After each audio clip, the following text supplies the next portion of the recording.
Assalamualaikum warahmatullahi wabarakatuh. Berikut ini soal latihan honorer menuju P3K terdiri dari 85 soal latihan. 1. 25 contoh soal latihan tes bakat skolastika atau penalaran. 2. 10 soal sosiokultural. 3. 20 soal kemampuan teknis. 4. 20 soal manajerial. 5. 10 soal COVID-19 prediksi ya. Semoga bermanfaat buat teman-teman semua. Kita langsung ke 25 contoh soal latihan tes bakat skolastika atau penalaran. 1. Farhan menyenangi buku-buku fiksi. Meta menggemari komik dan ensiklopedia. Mayang membeli segala macam novel dan beberapa kamus.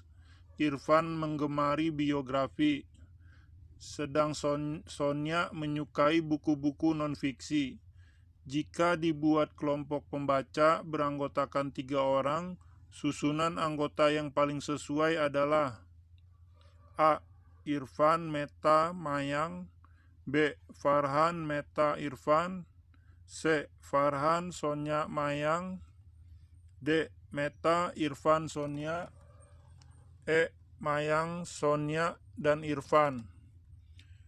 Jawabannya adalah B. Farhan, Meta, dan Irfan. Perhatikan soal yang digaris bawahi. Farhan menyenangi buku-buku fiksi, sedangkan Meta penggemar komik dan ensiklopedia. Irfan penggemar biografi. Yang ditanya di sini, jika dibuat kelompok pembaca beranggotakan 3 orang, susunan anggota yang paling sesuai adalah ini di sini menyesuaikan buku-buku fiksi dan non-fiksi ya, sini ya cluenya.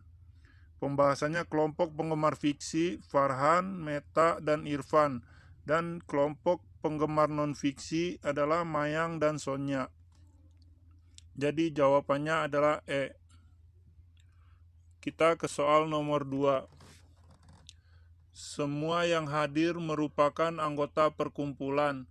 Sebagian yang hadir adalah guru. A. Sebagian guru adalah anggota perkumpulan. B. Sebagian guru yang hadir bukan anggota perkumpulan. C. Semua guru hadir dalam rapat. D. Semua anggota perkumpulan adalah guru. E. Semua anggota perkumpulan yang hadir. Ingat, ini merupakan soal penalaran ya, kita butuh penalaran. Jawabannya adalah A. Sebagian guru adalah anggota perkumpulan. Perhatikan cluenya di sini. Semua yang hadir anggota perkumpulan, sebagian adalah guru. Ingat, sebagian adalah guru. Sebagian yang hadir adalah guru. Jadi jawabannya adalah A. Sebagian guru adalah anggota perkumpulan. Sebagian ya. Kita next ke soal nomor 3. Suatu keluarga mempunyai 4 orang anak yang bergelar sarjana. Andi memperoleh gelar sarjana sesudah cinta. Baim menjadi sarjana sebelum Dina dan bersamaan dengan Andi. Siapakah yang menjadi sarjana yang paling awal? A. Sinta. B. Dina. C. Andi dan Baim. D. Andi. E. Baim. Jawabannya adalah A. Sinta. Pembahasan Sinta, Andi sama dengan Baim atau Dinda. Perhatikan yang digaris bawahi. Andi memperoleh gelar sarjana sesudah cinta. Ingat nih, Andi sesudah cinta, berarti Andi duluan daripada cinta. Baim menjadi sarjana sebelum Dina, berarti Baim lebih dulu daripada Dina. Dan bersama dengan Andi, siapakah yang menjadi sarjana yang paling awal? Yaitu adalah cinta. Andi memperoleh gelar sarjana sesudah cinta. Jadi cinta dulu kan. Jadi jawabannya adalah A. Kita next ke soal nomor 4. Ali lebih cermat daripada Budi, tapi lebih ceroboh daripada Denny. Mardi lebih cermat daripada Denny. A. Budi dan Ali yang paling cepat. B. Ali lebih cermat daripada Budi dan Amardi. C. Mardi lebih cermat daripada Ali dan Budi. D. Ali yang paling cermat. E. Denny dan Budi sesama cerobohnya. Ini paling cermat ya, maaf. Jawabannya adalah C. Mardi lebih cermat daripada Ali dan Budi. Perhatikan soalnya yang digaris bawahi. Ali lebih cermat daripada Budi. Jadi Ali lebih cermat daripada Budi, tapi lebih ceroboh daripada Denny. Mardi lebih cermat daripada Denny. Jadi C adalah pembahasan Budi sama dengan Budi, Ali, habis itu Denny, dan Mardi. Kita next ke soal nomor 5. Setiap peserta ujian sekarang sedang berpikir, maka A. Jika si Andi sekarang sedang berpikir, maka ia bukan peserta ujian. B. Jika Andi sedang berpikir, maka si Andi bukan peserta ujian. C. Jika si Andi sedang tidak berpikir, maka ia peserta ujian. D. Jika si Andi sedang berpikir, maka ia peserta ujian. E.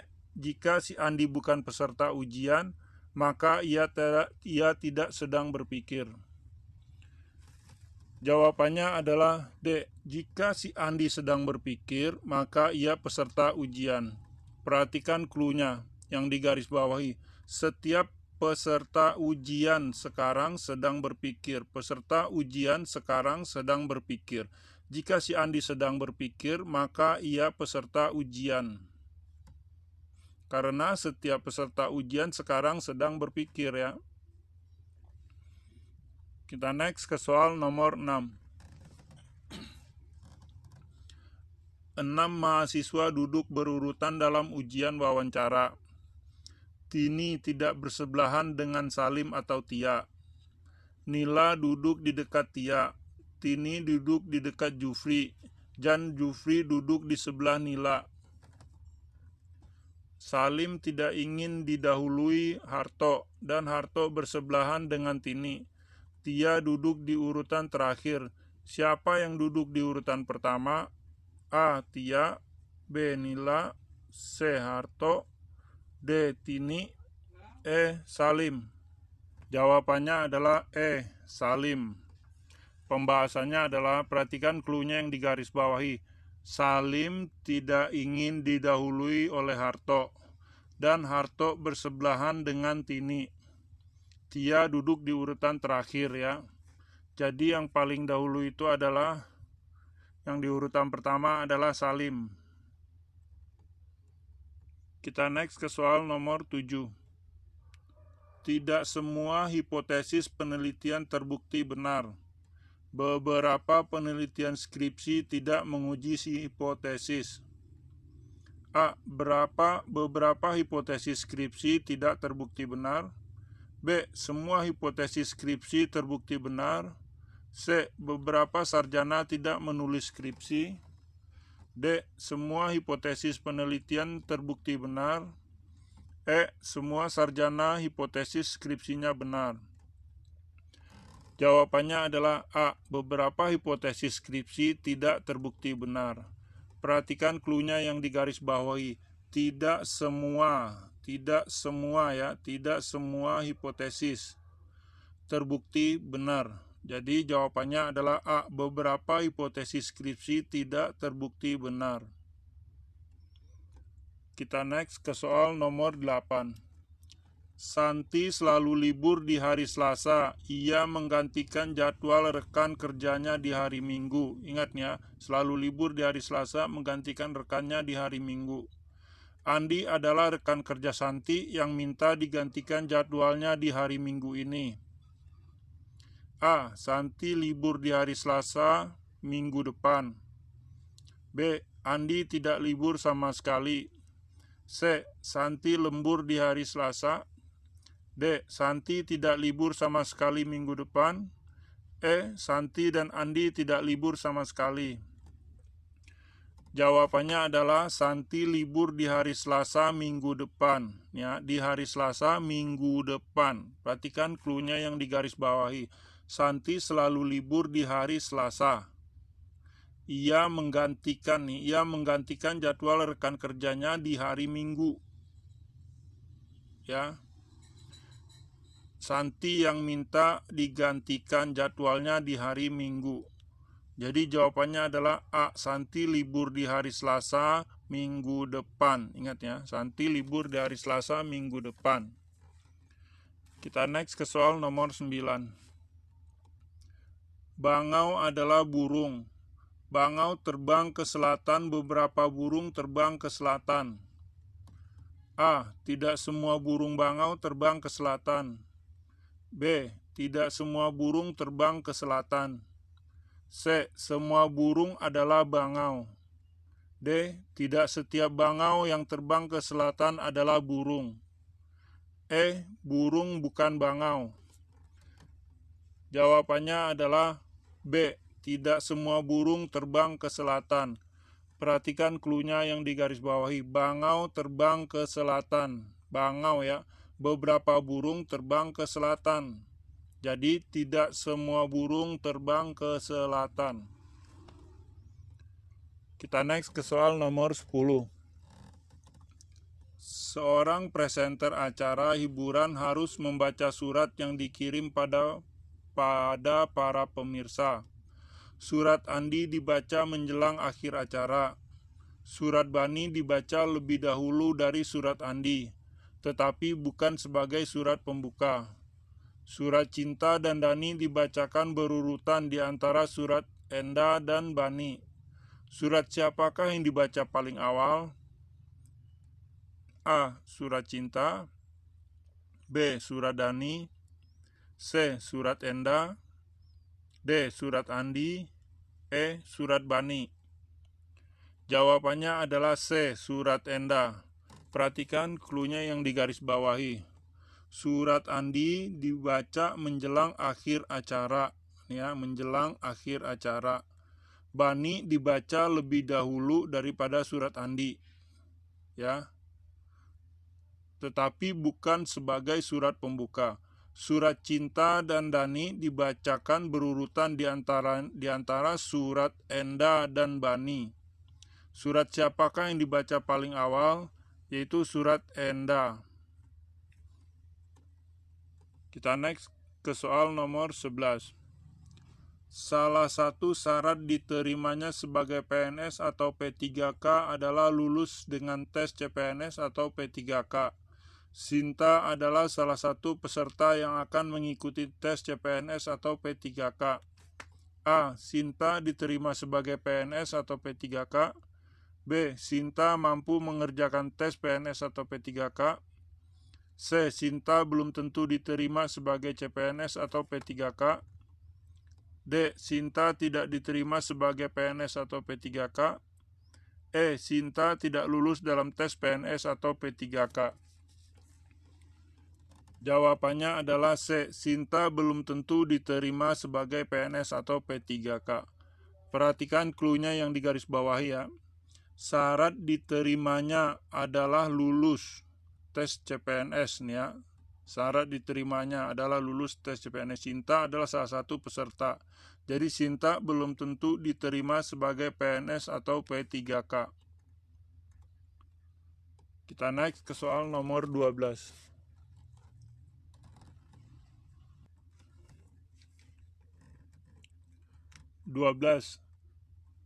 Siswa kelas 4 baru naik ke kelas 5 jika sudah lulus ujian perkalian.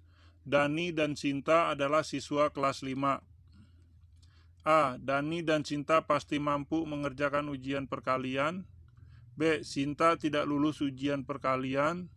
C. Dani tidak lulus ujian perkalian. D. Dani dan Sinta belum tentu mampu mengerjakan ujian perkalian. E. Dani lebih pandai daripada Sinta. Jawabannya adalah A. Dani dan Sinta pasti mampu mengerjakan ujian perkalian. Perhatikan cluenya yang digarisbawahi. Baru naik ke kelas 5 jika lulus ujian perkalian. Sedangkan Dani dan Sinta ini adalah siswa kelas 5. Berarti kalau dia kelas 4 pasti sudah lulus dong perkalian. Jadi A. Dani dan Sinta pasti mampu mengerjakan ujian perkalian. Kalau tidak, dia tidak bakal naik ke kelas 5. Kita next ke soal nomor 13. Semua anggota asosiasi profesi harus hadir dalam rapat. A. Sementara peserta rapat adalah dokter. B. Semua yang hadir dalam rapat adalah dokter. C. Semua yang hadir bukan dokter. D. Semua dokter hadir dalam rapat. E. Sementara peserta rapat bukan anggota asosiasi profesi. Jawabannya adalah A. Sementara peserta rapat adalah dokter. Perhatikan clue yang digaris bawahi. Semua anggota asosiasi profesi harus hadir dalam rapat. Semua anggota ya. Jadi A. Sementara peserta rapat adalah dokter. Jadi semua anggota asosiasi profesi yang hadir tersebut adalah dokter semua baru. Kita next ke soal nomor 14. Dalam acara reuni kampus informatika diadakan acara ramah tamah. Acara sambutan ketua panitia dilaksanakan sebelum doa. Pertunjukan band mengambil alokasi waktu paling banyak. Ketua panitia harus meninggalkan acara sebelum band dimulai. Sedangkan acara penghargaan guru besar diselenggarakan agar undangan tidak meninggalkan ruangan sebelum band selesai. Doa dibacakan setelah ramah tamah. Susunan acara reuni kampus informatika berdasarkan uraian di atas adalah susunan yang tepat yang mana ya? A. Penghargaan dulu, baru band, baru doa, sambutan, dan ramah tamah. B. Sambutan dulu, penghargaan, band, ramah tamah, dan doa.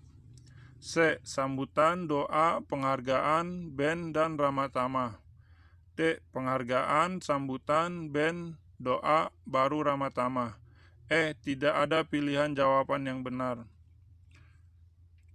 Jawabannya adalah E. Tidak ada di antara pilihan tersebut yang benar ya. Semuanya salah. A, B, C, dan D.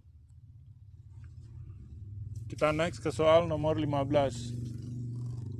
Sementara penelitian disertasi tidak menguji hipotesis. Sementara, nih ya, perhatikan. A. Sementara hipotesis disertasinya tidak terbukti. B. Semua doktor hipotesis disertasinya benar. C. Sementara doktor tidak menulis disertasi. D. Semua hipotesis disertai terbukti benar. Disertasi terbukti benar. E. Semua hipotesis penelitian terbukti benar. Jawabannya adalah A. Sementara hipotesis disertasinya tidak terbukti.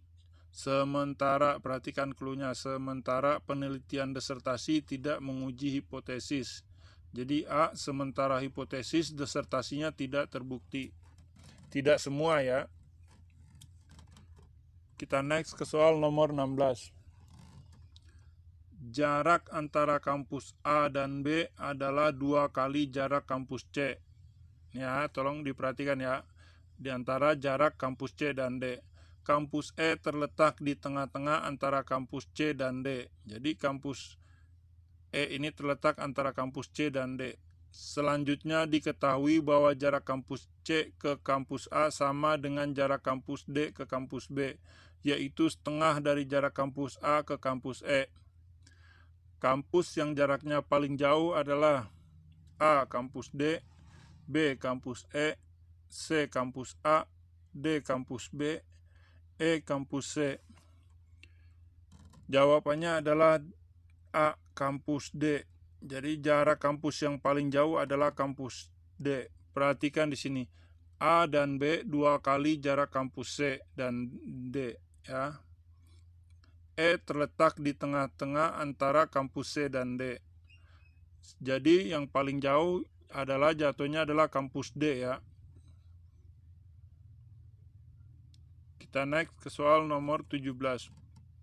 Semua warga desa Banjar adalah nelayan. Pak Budi adalah warga desa Banjar. Perhatikan soalnya ya. Semua warga desa. A. Pak Budi terpaksa menjadi nelayan. B. Pak Budi belum mau menjadi nelayan. C. Pak Budi nelayan dari desa sebelah desa Banjar. D. Pak Budi pasti seorang nelayan. E. Pak Budi bukan seorang nelayan. Jawabannya adalah D. Pak Budi pasti seorang nelayan. Perhatikan cluenya yang digaris bawahi. Semua warga desa Banjar adalah nelayan. Pak Budi, sedangkan Pak Budi adalah warga desa Banjar. Jadi Pak Budi pasti seorang nelayan. Kita next ke soal nomor 18. 5 orang pedagang batagor menghitung hasil penjualan dalam satu hari. Pedagang 3 lebih banyak menjual daripada pedagang 4. Ya, pedagang 3 lebih banyak dari pedagang 4, tetapi tidak melebihi pedagang 1. Berarti masih pedagang 1 yang paling banyak. Penjualan pedagang 2 sama dengan pedagang 4. Berarti tetap pedagang 1 yang paling banyak dan tidak melebihi pedagang 3. Pedagang mana yang hasil penjualan batagor terbanyak? A. Pedagang 3, B. Pedagang 4, C. Pedagang 2 dan 4, D. Pedagang 1, E. Pedagang 2. Ini maaf ya, soalnya ralat ya, 4 orang berarti ya. Jawabannya adalah D. Pedagang 1. Perhatikan cluenya. Pedagang 3 lebih banyak menjual dari pedagang 4, tetapi tidak melebihi pedagang 1. Tidak melebihi pedagang 1. Penjualan pedagang 2 sama dengan pedagang 4. Pedagang 2 dan pedagang 4 sama, berarti tetap yang nomor 1 pedagang yang 1. Jawabannya adalah D. Pedagang 1. Kita next ke soal nomor 19. Rita siswa terpandai di kelas 6. Yati kalah pandai daripada Tina, tapi Tina sama pandainya dengan Tatik. Tatik lebih pandai daripada Yati. A. Rita sama pandainya dengan Yati. B. Tina yang paling pandai bersama Yati. C. Tidak ada pilihan jawaban yang benar. D. Tina lebih pintar daripada Rita. E. Tatik lebih pandai dari Yati. Jawabannya adalah E. Tatik lebih pandai daripada Yati. Perhatikan kata-kata terakhirnya yang digaris bawahi. Tatik lebih pandai daripada Yati. Jadi sudah ada jawabannya langsung di soal. Ya, perhatikan ya. Kita next ke soal 20. Semua pengendara harus mengenakan helm. Sebagian pengendara mengenakan sarung tangan. A. Sebagian pengendara mengenakan helm dan sarung tangan. B. Sebagian pengendara tidak mengenakan helm dan sarung tangan. C. Sebagian pengendara tidak mengenakan helm. D. Semua pengendara tidak mengenakan sarung tangan. E. Sebagian pengendara tidak mengenakan helm dan tidak mengenakan sarung tangan. Jawabannya adalah A. Sebagian pengendara mengenakan helm dan sarung tangan. Perhatikan, semua pengendara harus mengenakan helm. Ingat, kata harus di atas merupakan peraturan. Ya, harus ini di sini yang dimaksudnya adalah peraturan. Harus peraturan mengenakan helm. Jadi jawabannya sebagian pengendara mengenakan helm dan sarung tangan. Kita naik ke soal nomor 21. Obi lebih tinggi daripada Budi. Ingat ya, Obi lebih tinggi daripada Budi. Randi lebih pendek daripada Obi. Jadi tetap Obi yang paling tinggi di sini ya. Maka A. Jika Randi 180, Budi 180. Jika Obi 180, Budi dan Randi tingginya kurang dari 180. C. Tidak ada jawaban yang tepat. D. Jika Randi 180, Budi tingginya kurang dari 180. E. Jika Randi 180, Budi tingginya lebih dari 180. Jawabannya adalah B. Jika Obi 180 cm, Budi dan Randi tingginya kurang dari 180 cm. Itu jawaban yang tepat. Cluenya perhatikan di sini. Obi lebih tinggi daripada Budi. Randi lebih pendek daripada Obi. Jadi tetap yang paling itu adalah Obi. Jadi jawabannya B. Jika Obi 180 cm, Budi dan Randi pasti tidak lebih dari 180 cm atau di bawahnya ya. Kita next ke soal nomor 22. Seorang ingin memasang iklan sebanyak 3 baris untuk menjual barangnya. Untuk hari pertama, ia harus membayar 250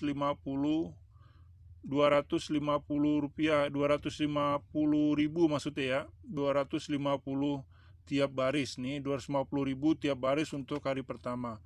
Untuk 5 hari berikutnya, ia harus membayar 150 ribu tiap baris. Dan untuk hari-hari berikutnya, ia membayar 100 ribu tiap baris. Ia membayar 6 juta rupiah. Berapa hari iklankah ia terpasang? Berapa hari iklannya terpasang ya? A. 16 hari, B. 40 hari, C. 20 hari, D. 30 hari, E. 15 hari. Jawabannya adalah A.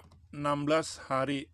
Perhatikan di sini ya, hari pertama harus membayar 250.000 per baris. Jadi hari pertama 250.000 dikali 3. Jadi hari pertama dia harus membayar 750.000. Dan untuk 5 hari berikutnya ia harus membayar 150.000 per baris ya. Jadi 150.000 dikali 3 baris per harinya ya. Jadi 450 dikali 5 hari. 450.000 dikali 5 hari 2.250.000. Jadi totalnya 2.250.000 ditambah 750 jadi 3 juta. Ingat ya, dia menghabiskan uang 6 juta. Jadi dari 3 juta ini tersisa 3 juta uangnya. Hari berikutnya per barisnya merupakan 100.000. 100.000 per baris ya. Dia menggunakan iklan 3 baris. Jadi perharinya mereka habis 300.000. Jadi uang yang tersisa 3 juta ini dibagi 300.000 maka akan dapat 10 hari. Jadi ini sisa uang 3 juta 10 hari. Yang 3 juta pertama adalah 6 hari. Jadi total dia beriklan adalah 16 hari. Totalnya adalah 6 juta rupiah. Kita next ke soal nomor 23. Ke pasar adalah aktivitas yang pasti dilakukan Budi di hari Minggu. Ingat ya, ke pasar adalah aktivitas yang pasti. Hari Minggu ini Budi banyak pekerjaan. A. Budi ke pasar pada hari selain Minggu.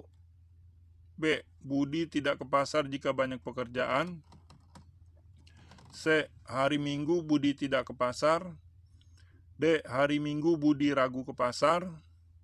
E. Hari Minggu ini Budi pergi ke pasar walaupun banyak pekerjaan. Jawabannya adalah A. Budi ke pasar pada hari selain Minggu. Perhatikan cluenya yang digaris bawahi. Ke pasar yang pasti dilakukan di hari Minggu. Hari Minggu ini Budi banyak pekerjaan. Jadi walaupun apapun yang terjadi, Budi harus tetap pasti ke pasar. Jadi Budi menggantinya dengan hari lain, yaitu Budi ke pasar pada hari selain hari Minggu. Karena di hari Minggu tersebut Budi banyak pekerjaan. Kita next ke soal nomor 24. Dalam pemilihan ketua RT, perolehan suara Ahmad tidak kurang dari Koni dan tidak lebih dari Eka. Perolehan suara Beta sama dengan Ahmad dan tidak lebih dari Eka. Perolehan suara Dodi tidak lebih dari Beta dan kurang dari Koni. Siapakah yang terpilih sebagai ketua kelas? Nah, lo pusing-pusing dah. A. Siapakah yang terpilih sebagai ketua RT ya, maksudnya ya, maaf ralat sedikit. A. Dodi, B. Beta, C. Ahmad, D. Koni, E. Eka. Jawabannya adalah E. Eka. Perhatikan cluenya yang digaris bawahi. Ahmad tidak kurang dari Koni, tidak lebih dari Eka. Berarti ini kan tetap Eka yang pertama nih ya. Perolehan suara Beta sama dengan Ahmad. Berarti masih tetap Eka yang paling pertama. Dan tidak lebih daripada Eka. Nah, tidak lebih daripada Eka, tetap Eka yang paling. Jadi jawabannya adalah E. Eka. Kita next ke soal nomor 25 atau soal terakhir ya. Ada 5 orang bersahabat, yaitu Yuan, Dian, Nadia, Nisa, dan Yuni. Yang paling muda di antara mereka adalah Yuni. Yang paling muda di antara mereka Yuni. Yuan tidak lebih tua dibandingkan Dian dan Nadia. Hanya Yuan lebih muda dari Nisa. Nadia lebih tua dibandingkan Dian. Urutan usia kelima orang bersahabat tersebut dari yang paling tua ke yang paling muda adalah A. Nadia, Dian, Nisa, Yuan, Yuni. B. Yuan, Nadia, Nisa, Dian, Yuni. C. Yuni, Nisa, Yuan, Nadia, dan Dian. D. Yuni, Yuan, Nisa, Dian, dan Nadia. E. Nadia, Dian, Yuan, Nisa, dan Yuni. Jawabannya adalah A. Nadia, Dian, Nisa, Yuan, Yuni. Nadia yang paling pertama. Nih, perhatikan cluenya. Paling muda di antara mereka adalah Yuni. Berarti Yuni yang paling terakhir nih. Habis itu Yuan tidak lebih tua dibandingkan Nian dan Dia. Berarti Yuan di atasnya tidak lebih tua dari Dian dan Nadia. Dian dan Nadia nih. Hanya Yuan lebih muda daripada Nisa. Nih Yuan berarti di bawah Nisa. Yuan berada di bawah Nisa. Oke. Jadi jawabannya adalah A. Nadia, Dian, Nisa, Yuan, Yuni. Oke. Sekian soalnya. Kita naik ke soal yang berikutnya, itu sosiokultural 2021 ya, yang terbaru 10 soal. Kita langsung aja ke soal pertama. Setiap hari Andi harus hadir lebih awal dibandingkan dengan rekan Anda di kantor. Sehingga Anda melakukan A. Menikmati udara pagi di lingkungan taman kantor. Ini soal legendaris nih, biasanya pasti keluar aja yang mirip-mirip seperti ini. B. Mengerjakan pekerjaan yang tertunda kemarin. C. Ngobrol dengan sesama pegawai. D. Membaca koran. E. Membuat rencana kerja hari itu. Jawabannya adalah A. Menikmati udara pagi di lingkungan taman kantor. Jawaban A merupakan jawaban yang paling tepat ya. Sebab suatu instansi itu tidak ingin Anda datang lebih awal ke tempat kantor, ke tempat kerjaan, mengerjakan kerjaan yang kemarin yang belum selesai atau apa. Jadi jika Anda menikmati udara pagi di lingkungan taman kantor, pikiran Anda akan lebih fresh dan bekerja juga akan lebih nyaman. Kita next ke soal nomor 2. Fungsi kebudayaan yakni A. Untuk menambah aktivitas manusia di muka bumi. B. Untuk menjaga kestabilan lingkungan hidup. C. Untuk menghasilkan seni budaya yang berguna. D. Agar manusia dapat bertahan hidup dan mampu memenangkan persaingan. E. Untuk melindungi manusia dari gangguan penghuni lain. Jawabannya adalah fungsi kebudayaan yaitu C. Untuk menghasilkan seni budaya yang berguna ya. Fungsi kebudayaan adalah untuk mengatur manusia agar dapat mengerti bagaimana seharusnya bertindak dan berbuat untuk menentukan sikap kalau akan berhubungan dengan orang lain di dalam menjalankan kehidupannya. Kita naik ke soal nomor 3. Dampak positif yang ditimbulkan akibat keberagaman budaya adalah, ingat ya yang ditanya di sini dampak positifnya. A. Sebagai alat bersatunya masyarakat walau berbeda agama. B. Menimbulkan konflik antara yang kaya dan miskin. C. Menimbulkan krisis ekonomi dan moneter. D. Menimbulkan konflik antara elit dan golongan politik. E. Menimbulkan konflik antara suku bangsa. Jawabannya adalah A. Sebagai alat bersatunya masyarakat walaupun berbeda agama. Dampak positif dari keberagaman budaya di Indonesia adalah selama kita bisa saling menghormati dan menghargai budaya dari semua masing-masing daerah yang ada, dan bahkan kita harus saling membantu untuk menjaga serta melestarikannya. Ini merupakan salah satu dampak positifnya ya. Kita next ke soal nomor 4.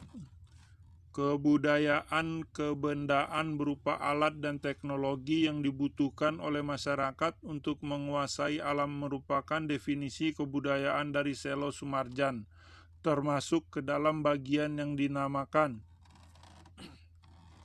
A. Karsa, B. Karya, C. Cipta, D. Jiwa, E. Rasa.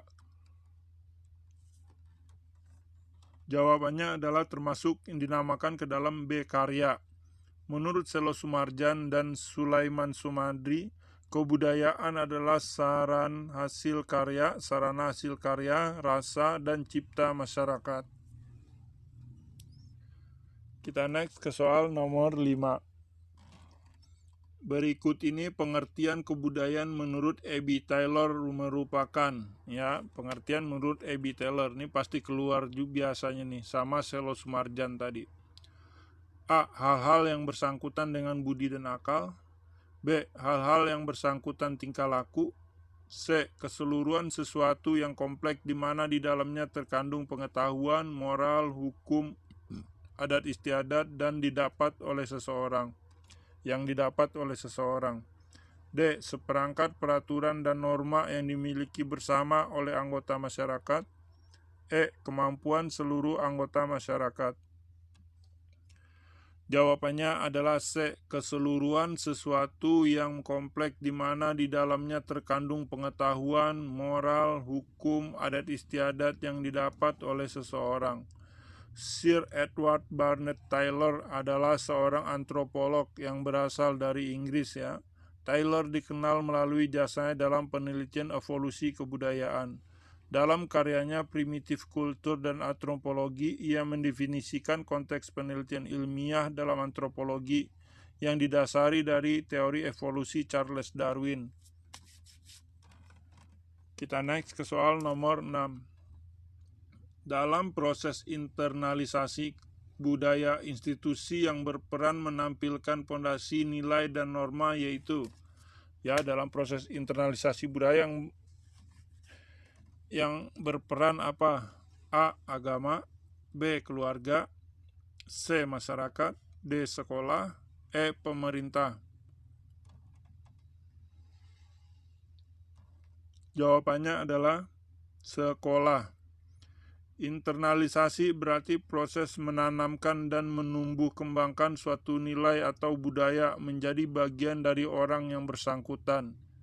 Jadi di sekolah. Kita next ke soal nomor 7. Saya berpendapat orang akan kehilangan kesempatan mengembangkan usahanya disebabkan karena A. Mundur begitu melihat risikonya, B. Bertahan pada cara yang telah ada, C. Menunda ketika melihat risikonya, D. Menunggu bantuan pihak lain, E. Berpikir mencoba usaha lain. Jawabannya adalah A. Mundur begitu melihat risikonya. Disebabkan karena jadi orang yang seperti itu orang yang akan kehilangan kesempatan atau orang yang tidak akan pernah berhasil. Kita next ke soal nomor 8. Faktor geografis yang dapat mengilhami perkembangan budaya adalah faktor geografis yang ditanya, ya, ingat ya. A. Ide mengembangkan jalan kereta bawah laut. B. Hasil rekayasa genetik. C. Tidak sesuai kemajuan peradaban terhadap sarana hidup. D. Letak sebuah daerah terhadap daerah lain. E. Ide seseorang untuk menciptakan sesuatu. Jawabannya adalah D. Letak sebuah daerah terhadap daerah lain.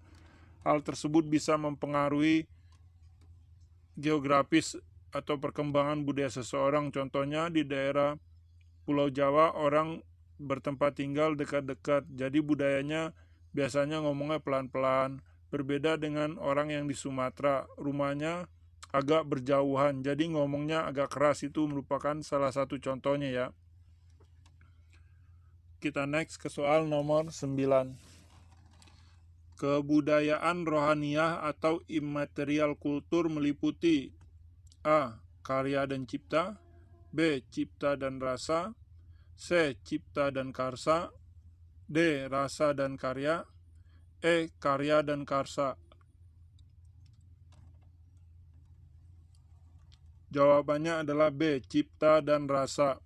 Kebudayaan rohaniah ialah suatu hasil karya yang diciptakan untuk kebutuhan hidup, namun bentuknya tidak langsung dan tidak langsung dirasakan manfaatnya. Contohnya adalah kepercayaan dan ideologi seperti agama atau ideologi apalah, merupakan kebudayaan rohaniah ya. Kita next ke soal nomor 10. Berikut ini beberapa hasil kebudayaan dari imaterial adalah, ingat ya, tadi material atau imaterial, ini sekarang yang ditanya imaterial. A. Patung dan lukisan. B. Bahasa, adat, dan ilmu. C. Religi dan masjid. D. Tari-tarian, film, dan TV. E. Candi dan gereja. Jawabannya adalah B. Bahasa, adat, dan ilmu merupakan hasil kebudayaan imaterial. Dalam kehidupan sehari-hari, istilah kebudayaan diartikan dengan hal-hal yang menyangkut kesenian dan adat istiadat. Sedangkan kebudayaan imaterial atau rohania atau spiritual adalah kebudayaan yang tidak dapat dilihat dan diraba, tetapi dapat dirasakan dan dinikmati. Contohnya seperti religi, kesenian, ideologi, filsafat, dan sebagainya. Kita next ke soal yang berikutnya ya. Soal merupakan 20 soal kemampuan teknis. Kita langsung aja ke soal pertama. Yang dimaksud dengan diversifikasi usaha dalam pembangunan pertanian adalah A. Suatu proses pendalaman dan perluasan spektrum pembangunan pertanian. B. Usaha pemulihan kemampuan produktivitas sumber daya pertanian. C. Peningkatan produktivitas berbagai sumber daya yang ada secara efektif. D. Peningkatan luas areal pertanian atau perikanan atau peternakan. E. Usaha pemulihan kemampuan produktivitas sumber daya untuk penyuluh. Jawabannya adalah A. Suatu proses pendalaman dan perluasan spektrum. Diversifikasi pertanian adalah pengalokasian sumber daya pertanian ke beberapa aktivitas lainnya yang menguntungkan secara ekonomi maupun lingkungan. Sumber daya pertanian dapat berupa lahan pertanian, bangunan, mesin pertanian, hingga input pertanian lainnya seperti pupuk. Kita next ke soal nomor 2. Upaya yang berkaitan dengan administrasi personalia adalah A. Setiap staf penyuluh harus diberi kesempatan untuk berpartisipasi dalam proses pengambilan keputusan. B. Badan pemeriksaan khusus. C. Perbaikan sarana yang dibutuhkan penyuluh, diantaranya mobilitas yang tinggi, sumber daya material, perumahan. D. Penyediaan dana yang mencukupi untuk kelancaran tugas penyuluh. E. Adanya sistem pelaporan dan evaluasi yang baik. Jawabannya adalah A. Setiap staf penyuluh harus diberikan kesempatan untuk berpartisipasi dalam proses pengambilan keputusan. Merupakan upaya yang berkaitan dengan administrasi personalia. Kita next ke soal nomor 3. Yang termasuk ke dalam tujuan pembangunan pertanian antara lain: 1. Memelihara dan meningkatkan ketahanan pangan serta kualitas gizi masyarakat. 2. Meningkatkan daya saing hasil pertanian. 3. Rangkaian panjang dari pengembangan kemampuan dan pemberdayaan pertanian di dalam pengelolaan usaha taninya. A. Yang termasuk ke dalam tujuan pembangunan pertaniannya: A. 1, 2, dan 3. B. 2 dan 3. C. 1 saja yang benar. D. 1 dan 2 yang benar. E. 1 dan 3 yang benar.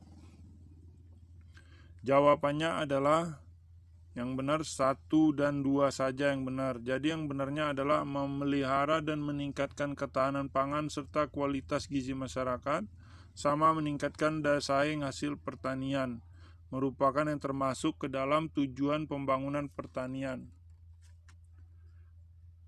Kita next ke soal nomor 4.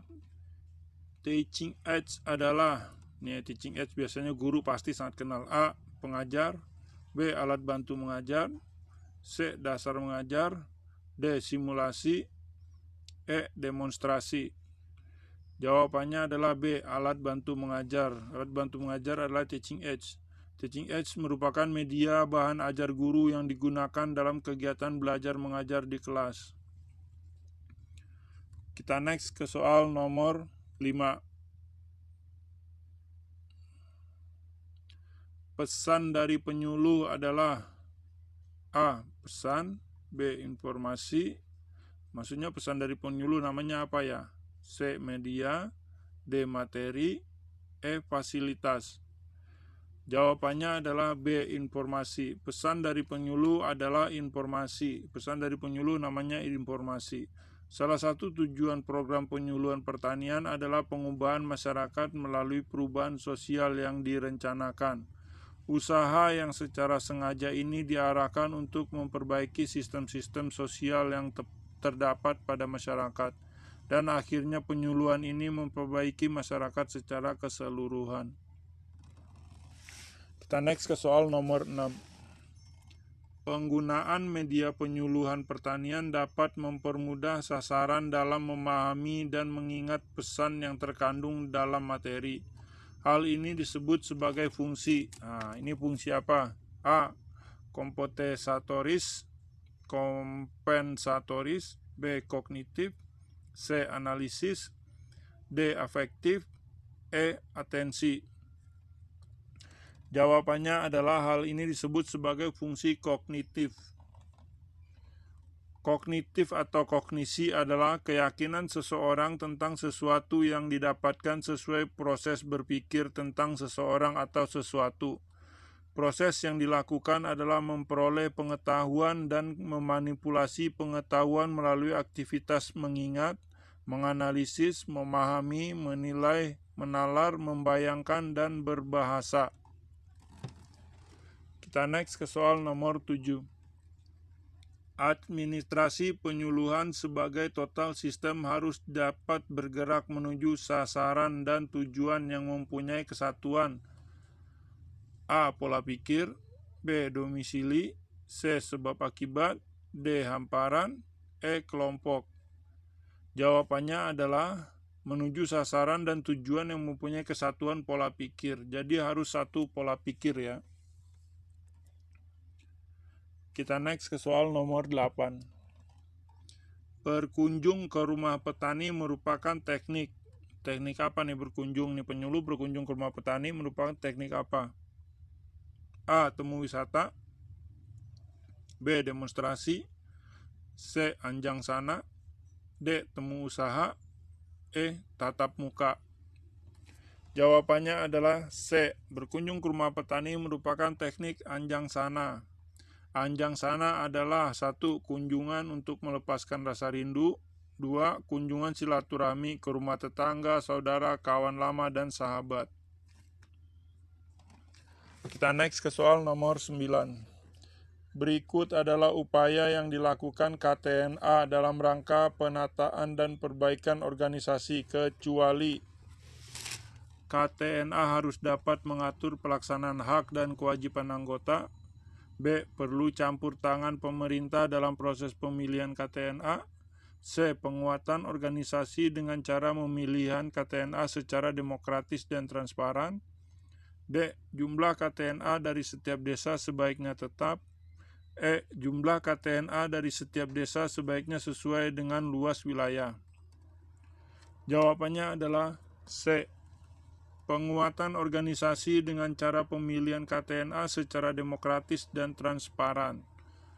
Kelompok tani nelayan andalan atau KTNA adalah kontak tani yang dapat diandalkan dan dipilih secara periodik menurut kesepakatan dari dan oleh para kontak tani nelayan dalam satu desa untuk mewakili aspirasi petani nelayan dalam forum dan atau kelembagaan di tingkat desa atau kelurahan maupun yang lain-lain ya. Kita next ke soal nomor 10. Salah satu fungsi Komisi Penyuluhan Pertanian Provinsi adalah Ini salah satu fungsi penyuluhan provinsi adalah A. Menyiapkan penyelenggaraan pendidikan dan pelatihan sumber daya manusia bagi aparat pertanian teknis fungsional ya. B. Menyediakan dan menyebarkan informasi teknologi pasar bagi petani. C. Menjembatani penyediaan lahan dan bibit. D. Melakukan kerjasama antara peneliti, penyuluh pertanian, kontak tani, dan pelaku agribisnis. E. Membuat demplot pengembangan model usaha tani, kemitraan agribisnis, dan ketahanan pangan. Mana jawabannya yang paling benar? A. Jawaban yang paling benar adalah fungsi penyuluh provinsi ya, menyiapkan penyelenggaraan pendidikan dan pelatihan sumber daya manusia bagi aparat pertanian teknis fungsional. Komisi Penyuluhan Pertanian melaksanakan tugas memberikan masukan kepada gubernur sebagai bahan penyusunan kebijakan dan strategi penyuluhan pertanian provinsi, bupati atau wali kota sebagai bahan penyusunan kebijakan dan strategi penyuluhan pertanian kabupaten atau kota. Kita next ke soal nomor 11. Beberapa dampak negatif dari adanya revolusi hijau dalam pembangunan pertanian adalah, ingat ya, yang ditanya dampak negatif. 1. Kualitas tanah menurun akibat penggunaan agro input kimiawi secara intensif. 2. Keragaman jenis produksi pertanian meningkat. 3. Adanya kemungkinan ledakan hama dan penyakit. Pernyataan 1 dan 2 benar. Pernyataan 1 dan 3 benar. C. Pernyataan 1, 2, dan 3 benar. D. Pernyataan 1, 2, dan 3 benar. Ini sama C sama D. E. Pernyataan 2 dan 3 benar. Jawabannya adalah B. Pernyataan 1 dan 3 yang benar ya. Jadi dampak negatif adalah kualitas tanah menurun akibat penggunaan agro input kimiawi secara intensif dan adanya kemungkinan ledakan hama dan penyakit. Kita next ke soal nomor 12. Behavior theory adalah, behavior theory ya, adalah A. Teori tingkah laku, B. Teori ilmu politik, C. Teori kasus, D. Teori sikap, E. Teori ilmu. Jawabannya adalah A. Teori tingkah laku. Behavior theory menjelaskan bahwa sikap terhadap perilaku merupakan pokok penting yang sanggup memperkirakan suatu perbuatan. Meskipun demikian, perlu dipertimbangkan sikap seseorang dalam menguji norma subjektif serta mengukur kontrol perilaku persepsi orang tersebut. Merupakan behavior theory. Kita next ke soal nomor 13. Model yang menunjukkan adanya ketertarikan secara integral antara sumber teknologi, penyuluh, kontak tani, dan petani dalam proses inovasi suatu teknologi termasuk ke dalam model A. Interaksi teknologi, B. Interaksi sosial, C. Interaksi tanaman, D. Interaksi pertanian, E. Interaksi budaya. Jawabannya adalah B. Interaksi sosial. Interaksi sosial adalah hubungan sosial yang dinamis berupa hubungan antara individu yang satu dengan individu lainnya, antara kelompok yang satu dengan kelompok lainnya, maupun antara kelompok dengan individu, merupakan interaksi sosial ke dalam model interaksi sosial. Kita naik ke soal nomor 19. Nomor 14 ya, maksudnya ralat ya. Pernyataan yang benar terkait dengan KNTA adalah A. Merupakan organisasi dari kontak tani nelayan andalan hanya di wilayah kecamatan dan atau kabupaten kota. B. Berfungsi sebagai wadah musyawarah petani nelayan serta mitra pemerintah dalam menyelesaikan permasalahan petani nelayan di wilayahnya. C. Semua kontak tani atau ketua kelompok tani menjadi anggota KNTA. D. Merupakan organisasi formal perwakilan petani. E. Merupakan organisasi kontak tani nelayan andalan hanya di pusat. Jawabannya adalah B. Berfungsi sebagai wadah musyawarah petani nelayan serta mitra pemerintah dalam menyelesaikan permasalahan petani nelayan di wilayahnya.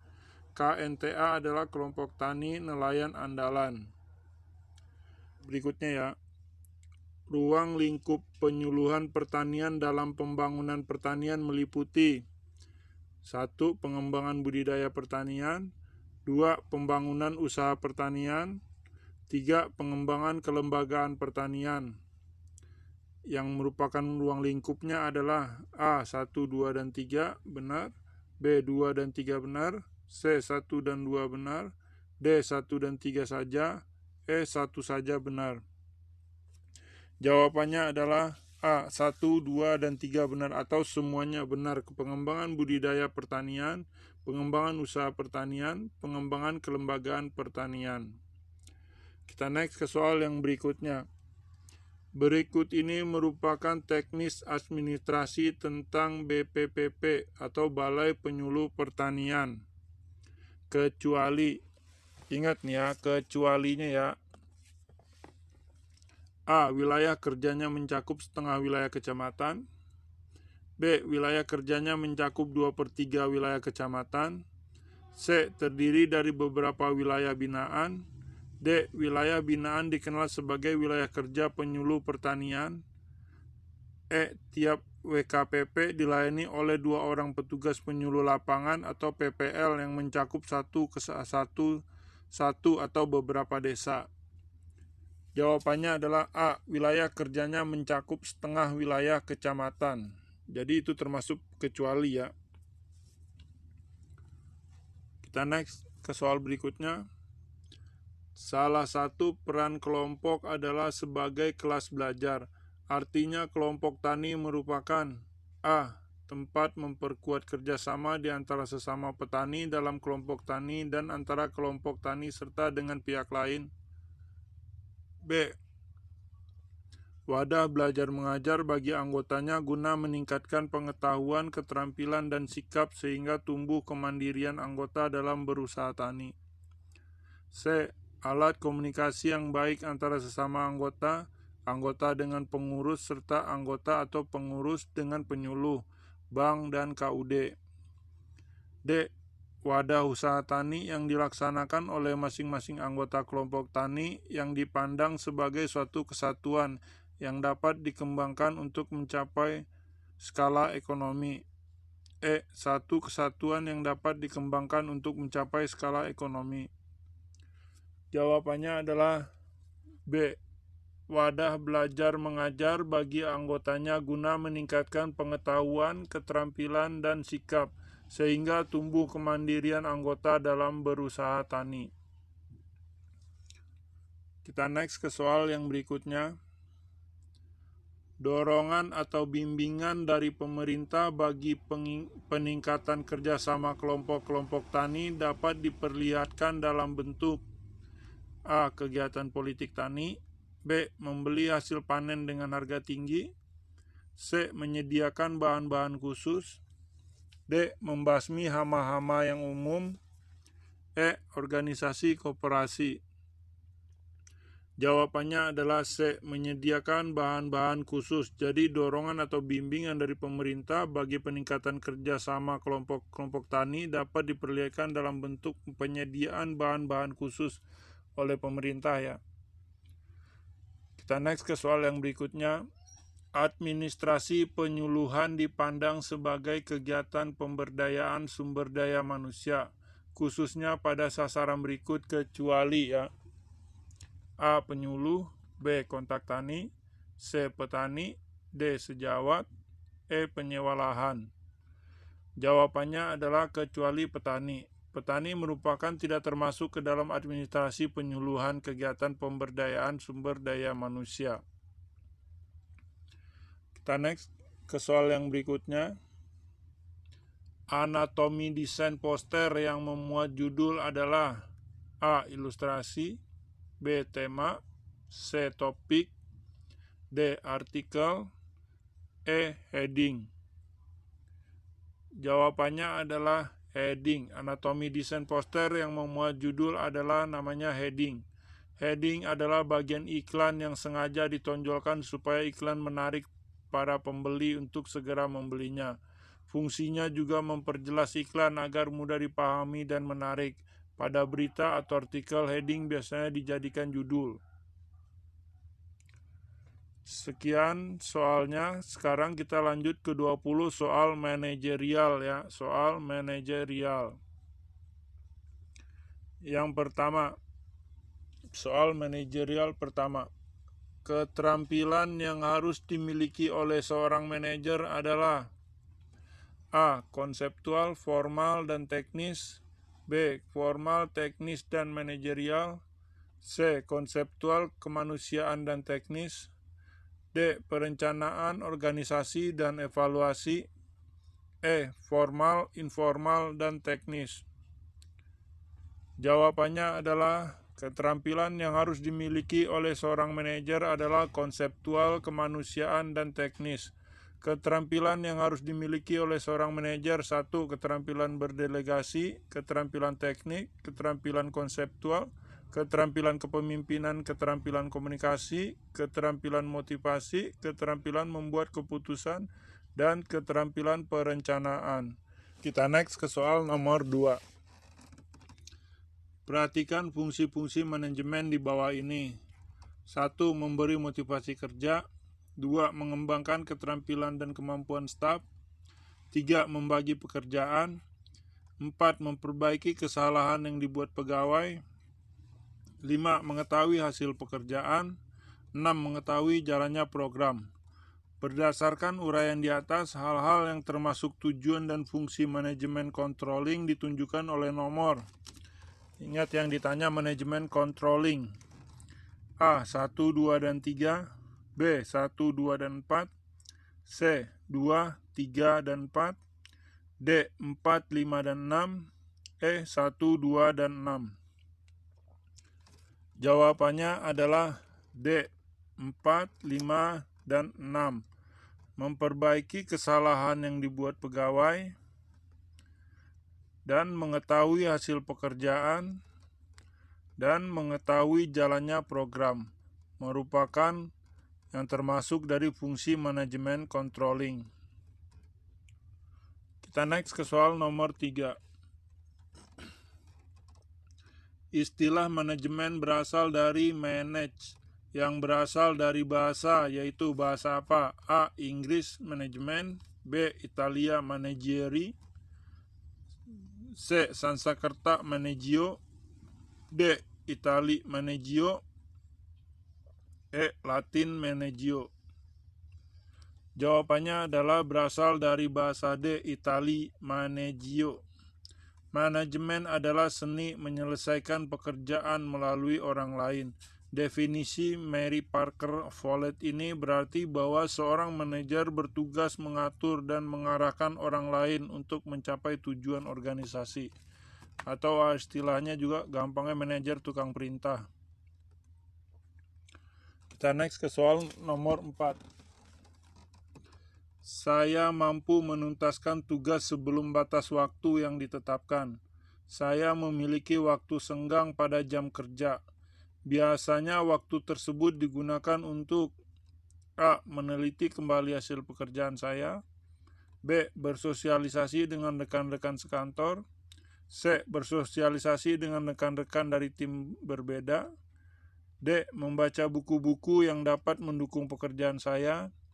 E. Menawarkan bantuan kepada rekan kerja. Jawabannya adalah D. Membaca buku-buku yang dapat mendukung pekerjaan saya. Jadi waktu yang tersisa atau yang habis kita selesai kerja tersebut bisa digunakan membaca buku-buku yang dapat menunjang pekerjaan kita. Kita next ke soal nomor 5. Keahlian untuk berkomunikasi, bekerja sama, dan memotivasi orang lain disebut. Ini sebut keahlian apa ya? A. Simpati. B. Interpersonal. C. Communication. D. Konseptual. E. Teknis. Jawabannya merupakan keahlian interpersonal. Interpersonal adalah komunikasi yang terjadi antara dua orang atau lebih yang biasanya tidak diatur secara formal. Dalam komunikasi interpersonal, setiap partisipan menggunakan semua elemen dari proses komunikasi. Kita next ke soal nomor 6. Menentukan sumber dana yang diperlukan, mengalokasikan sumber keuangan yang ada pada segala aktivitas perusahaan atau penyusunan anggaran pengeluaran, dan melakukan pengawasan terhadap penggunaan dan pemanfaatan keuangan merupakan langkah yang ditempuh oleh manajemen. A. Manajemen keuangan. B. Manajemen pemasaran. C. Manajemen administrasi. D. Manajemen personalia. E. Manajemen produksi. Jawabannya adalah merupakan manajemen keuangan ya. Manajemen keuangan adalah suatu kegiatan perencanaan, penganggaran, pemeriksaan, pengelolaan, pengendalian, pencarian, dan penyimpanan dana yang dimiliki oleh suatu organisasi atau perusahaan. Kita next ke soal nomor 7. Ibu Yuli mempunyai kemampuan dalam merencanakan bentuk kemasan tiap produk. Hal tersebut mengakibatkan tampilan produk yang dihasilkan sangat menarik, sehingga meningkatkan omset penjualan. Berdasarkan uraian tersebut, Ibu Yuli adalah orang yang tepat dalam melakukan kegiatan manajemen di bidang A. Personalia, B. Keuangan, C. Pemasaran, D. Perkantoran, E. Operasional atau produksi. Jawabannya adalah E. Di bidang operasional atau produksi. Manajemen produksi merupakan salah satu bagian dari bidang manajemen yang mempunyai peran dalam mengkoordinasikan berbagai kegiatan untuk mencapai tujuan. Kita next ke soal nomor 8. Apa yang Anda lakukan dalam sebuah diskusi dengan sekelompok kecil teman-teman Anda sekantor? A. Saya lebih banyak diam dan berbicara sekedarnya. B. Saya aktif berpendapat dan mengarahkan teman-teman untuk mengikuti pendapat saya. C. Saya selalu aktif berpendapat dan mengarahkan teman-teman untuk aktif juga. D. Tidak perlu bicara, maka saya ungkapkan. Jika tidak, maka cukup mendengar. Jika perlu ya, bicara. E. Saya menjadi pengamat sejenak kemudian aktif berpendapat. Jawabannya adalah C. Saya selalu aktif berpendapat dan mengarahkan teman-teman untuk aktif juga. Kita next ke soal nomor 9. Apa yang dimaksud dengan manajemen? A. Ilmu dan seni tentang upaya untuk memanfaatkan semua sumber daya yang dimiliki untuk mencapai tujuan secara efektif dan efisien. B. Ilmu perencanaan, pengaturan, dan pelaksanaan hubungan antar manusia dengan organisasi. C. Ilmu dan seni tentang penggunaan sumber daya yang terbatas untuk pemenuhan kebutuhan manusia yang tak terbatas.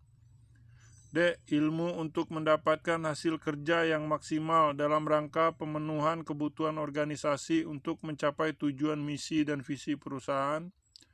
E. Ilmu dan seni dalam memimpin orang atau sumber daya manusia. Jawabannya adalah apa yang dimaksud dengan manajemen adalah ilmu dan seni tentang upaya untuk memanfaatkan semua sumber daya yang dimiliki untuk mencapai tujuan secara efektif dan efisien. Secara umum, manajemen adalah suatu proses di mana seseorang dapat mengatur segala sesuatu yang dikerjakan oleh individu atau kelompok. Manajemen juga dapat diartikan sebagai usaha perencanaan, koordinasi, serta pengaturan sumber daya yang ada demi mencapai tujuan secara efektif dan efisien.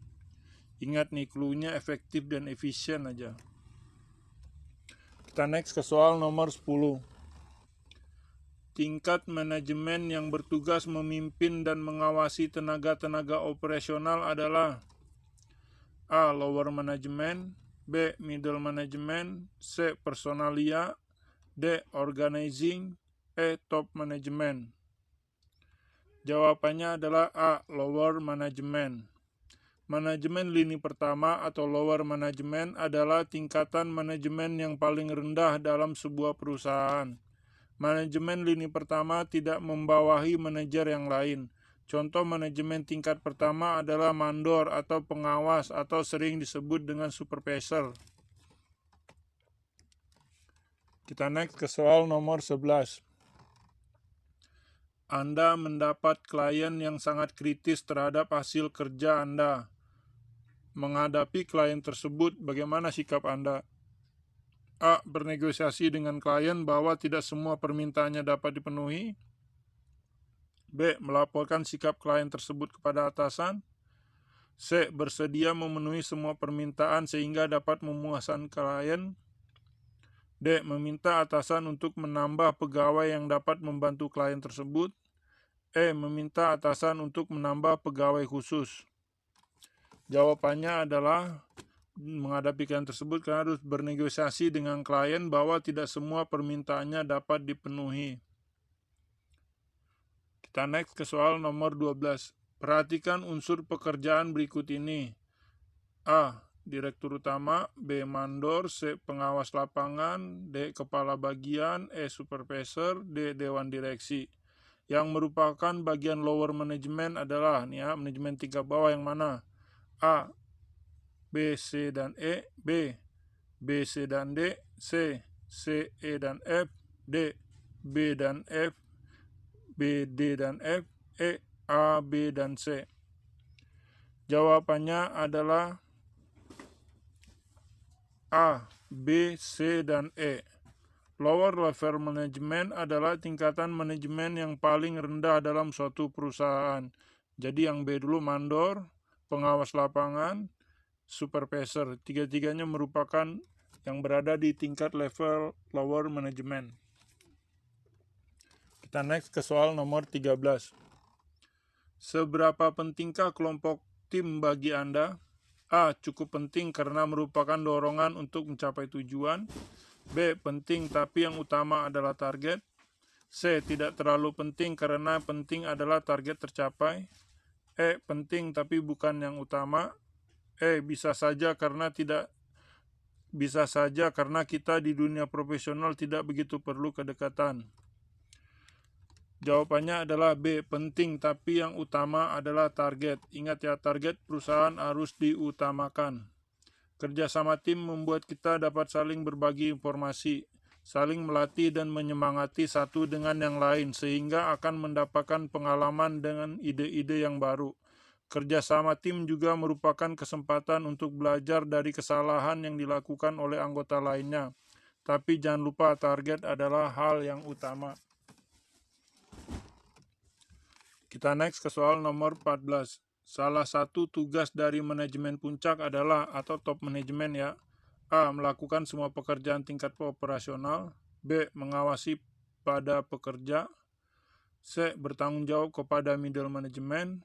C. Bertanggung jawab kepada lower management. E. Menetapkan kebijakan operasional. Jawabannya adalah E. Menetapkan kebijakan operasional. Terdapat beberapa peran dan tugas yang harus diemban oleh manajemen puncak, yaitu 1. Menentukan tujuan perusahaan. 2. Membuat kerangka rencana dan kebijakan. 3. Mengorganisir seluruh kegiatan dan pekerjaan. 4. Mengumpulkan dan juga mengatur seluruh sumber daya organisasi. 5. Memiliki tanggung jawab penuh kepada perusahaan. 6. Sebagai penghubung. Kita next ke soal nomor 15. Perhatikan hal-hal yang dibahas dalam manajemen berikut ini. 1. Sumber dana. 2. Promosi dan mutasi. 3. Penerimaan pegawai. 4. Pengawasan penggunaan dana. 5. Penggunaan dana. Berdasarkan uraian di atas, hal-hal yang termasuk ruang lingkup manajemen keuangan ditunjukkan oleh nomor. Ya, manajemen keuangan. A. 1, 4, dan 5. B. 2, 3, dan 4. C. 1, 2, dan 3. D. 1, 2, dan 4. E. 3, 4, dan 5. Jawabannya adalah A. 1, 4, dan 5. Ruang lingkup manajemen keuangan yang berhubungan dengan pencairan dan pengelolaan dana perusahaan atau organisasi. Dalam suatu perusahaan adanya manajemen keuangan sangatlah penting. Jadi 1. Sumber dana, 4. Pengawasan dan penggunaan dana, 5. Penggunaan dana. Pokoknya yang berhubungan dengan dana lah. Kita next ke soal nomor 16. Apakah Anda bersikeras agar orang lain melakukan pembagian tugas secara adil? A. Jelas, karena keadilan adalah utama dan mutlak. B. Tidak masalah jika kedua pihak puas walaupun bukan dalam posisi adil. C. Tidak masalah walaupun tidak adil, proporsinya cukup dan dapat berjalan dengan baik. D. Jelas, karena keadilan adalah yang utama. E. Tergantung hal tersebut dapat ditoleransi atau tidak. Jawabannya adalah A. Jelas, karena keadilan adalah hal yang mutlak, utama dan mutlak. Pembagian tugas adalah penjabaran tugas yang harus dikerjakan sehingga setiap orang dalam organisasi bertanggung jawab untuk dan melaksanakan seperangkat aktivitas tertentu dan bukan keseluruhan tugas. Kita next ke soal nomor 17. Prinsip the right man of the right place yang digunakan dalam menetapkan seseorang untuk menempati suatu jabatan dalam organisasi merupakan pelaksanaan dari fungsi A. Organizing, B. Actuating, C. Motivating, D. Controlling, E. Planning. Jawabannya adalah dari fungsi organizing. The right man in the right place adalah penempatan orang sesuai keahliannya. Suatu tim akan mampu bergerak lebih cepat kalau orang di dalamnya mengurusi hal-hal yang sesuai dengan keahlian. Jadi orang yang hebat di bidang A ditempatkan di bidang A, yang hebat di bidang B akan ditempatkan di bidang B. Kita next ke soal nomor 18. Planning, organizing, motivating, controlling, evaluating merupakan fungsi manajemen menurut A. M. Gulick, B. Sondang P. Siagian, C. Henry Fayol, D. Harlow Kohns, D. Josh R. Terry. Jawabannya adalah B. Sondang P. Siagian. Sondang P. Siagian adalah Profesor Dr. Sondang P. Siagian MPA, merupakan penulis buku tentang manajemen, ya, salah satu profesor hebat di Indonesia. Kita next ke soal nomor 19. Anda adalah karyawan yang memiliki kompetensi di bidang pemasaran dan dipercaya untuk memimpin tim yang kurang produktif. Usia mereka jauh lebih tua daripada Anda. Bagaimana strategi Anda? 1. Mendiskusikan apa hambatannya selama ini dan mencari solusi bersama serta mengevaluasi secara rutin. B. Memaksa anggota tim untuk mengikuti kehendak Anda. C. Mengevaluasi kinerja tim dan mendorongnya untuk berubah. D. Mengambil alih tanggung jawab tim sebagai tanggung jawab. E. Menggunakan cara baru sesuai kemampuan Anda. Jawabannya adalah bagaimana strategi Anda? A. Mendiskusikan apa hambatannya selama ini dan mencari solusi bersama serta mengevaluasi secara rutin. Ya, jadi harus tetap bekerja sama. Kita next ke soal nomor 20. Seberapa sering gagasan Anda diterima dan dijalankan dengan baik oleh tim atau rekan kerja? A. Saya jarang mengemukakan ide. B. Kadang-kadang ide diterima. C. Selalu gagasan saya cemerlang dan selalu diterima. D. Kadang-kadang jika ide baik itu muncul. E. Sering, kebanyakan gagasan saya unik hingga dapat diterima. Jawabannya adalah C. Selalu gagasan saya cemerlang dan selalu diterima. Sekian soalnya. Sekarang kita lanjut ke soal COVID-19, ya. Prediksi terdiri dari 10 soal. Soal ini merupakan hanya prediksi, ya, dari tim kami. Jadi soal ini kemungkinan besar juga pasti akan keluar untuk soal P3K dan juga CPNS. 1. Apa itu coronavirus? Coronavirus adalah suatu kelompok virus yang dapat menyebabkan penyakit pada hewan atau manusia. Beberapa jenis coronavirus diketahui menyebabkan infeksi saluran napas pada manusia, mulai dari batuk pilek hingga yang lebih serius. Berikutnya, apa itu COVID-19? Coronavirus dengan COVID-19 berbeda, ya. Perhatikan, apa itu COVID-19? COVID-19 adalah penyakit menular yang disebabkan oleh jenis coronavirus yang baru ditemukan. Virus baru dan penyakit yang disebabkan ini tidak dikenal sebelumnya. Mulainya wabah di Wuhan, Tiongkok bulan Desember 2019. Ini perlu diingat ya. Wabah dimulai di Wuhan, Tiongkok bulan Desember 2019. Kita ke soal berikutnya. Apa saja gejala COVID-19? Gejala-gejala COVID-19 yang paling umum adalah demam, batuk kering, dan rasa lelah. Gejala lainnya yang lebih jarang dan memungkinkan dialami beberapa pasien meliputi rasa nyeri dan sakit, hidung tersumbat, sakit kepala, konjungtivitis, sakit tenggorokan, diare, kehilangan indera rasa atau penciuman, ruam pada kulit atau perubahan warna jari tangan atau kaki. Gejala-gejala yang dialami biasanya bersifat ringan dan muncul secara bertahap. Kita naik ke soal berikutnya. Apa yang harus saya lakukan jika saya memiliki gejala COVID-19 dan kapan saya harus mencari pertolongan medis? Jawabannya adalah, jika Anda mengalami gejala ringan seperti batuk ringan atau demam ringan, secara umum tidak perlu mencari pertolongan medis. Tetapi di rumah, isolasi mandiri, dan pantau gejala Anda, ikuti panduan nasional tentang isolasi mandiri. Namun jika Anda tidak di daerah dengan malaria atau demam berdarah, Anda tidak boleh mengabaikan gejala demam, segera cari pertolongan medis. Kita ke soal berikutnya. Bagaimana cara COVID-19 menyebar? COVID-19 dapat menyebar terutama dari orang ke orang melalui percikan-percikan dari hidung atau mulut yang keluar saat orang yang terinfeksi COVID-19 batuk, bersin, atau bicara. Kita ke soal berikutnya. Apakah COVID-19 dapat menular dari orang yang tidak menunjukkan gejala? Jawabannya, dapat.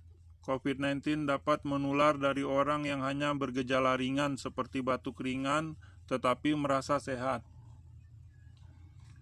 Kita next ke soal berikutnya. Apa yang sebaiknya saya lakukan jika saya terkontak erat dengan seseorang yang terinfeksi COVID-19? Jawabannya adalah segera cari pertolongan medis. Saat Anda pergi ke fasilitas kesehatan, kenakan masker. Jika memungkinkan, jaga jarak setidaknya 1 meter dari orang lain. Dan jangan menyentuh permukaan dengan tangan Anda. Kita next ke soal berikutnya. Apa itu isolasi mandiri? Isolasi mandiri adalah ketika seseorang yang mengalami demam, batuk, atau gejala COVID-19 lainnya tinggal di rumah dan tidak pergi bekerja, sekolah, atau ke tempat-tempat umum. Hal ini dilakukan secara sukarela atau berdasarkan rekomendasi dari penyedia layanan kesehatan Anda setempat. Kita next. Apa yang sebaiknya saya lakukan jika saya tidak memiliki gejala namun saya merasa terpapar COVID-19? Apakah perlu melakukan karantina?